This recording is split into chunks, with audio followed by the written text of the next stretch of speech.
Go. Hi students, when we left off we were talking about the inputs and outputs.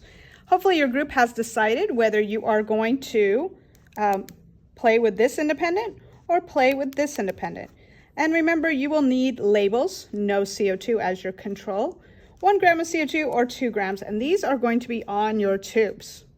If you decided to do the lights as your independent, then you have one that says no light as your control, close light and far light, and you do have a light that you can plug in wherever you see fit. All right, what we are going to be measuring is the amount of oxygen that is released by our spinach leaf, and they will float up because oxygen in water will float like a bubble.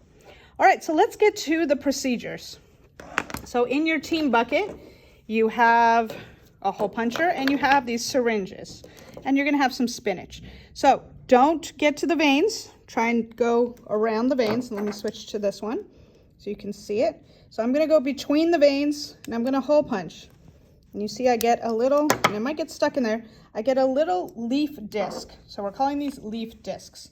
And what you'll need is 10 per syringe. Okay. So I'm just going to show you with 2. And I'm going to take these 2. You will, of course, have 10. And you're going to stick them in here and put the plunger part back in, but do not smush them. So just kind of stop before you hit the bottom. Okay. Now I'm going to add water, which I will get right now.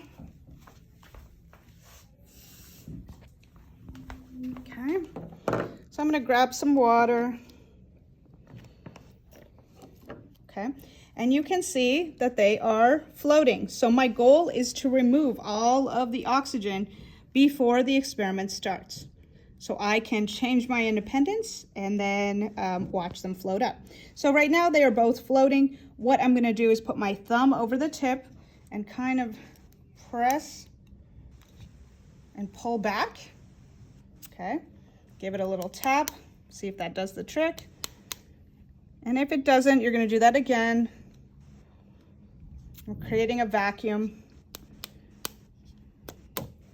Kind of flick. And this could happen where you have to be patient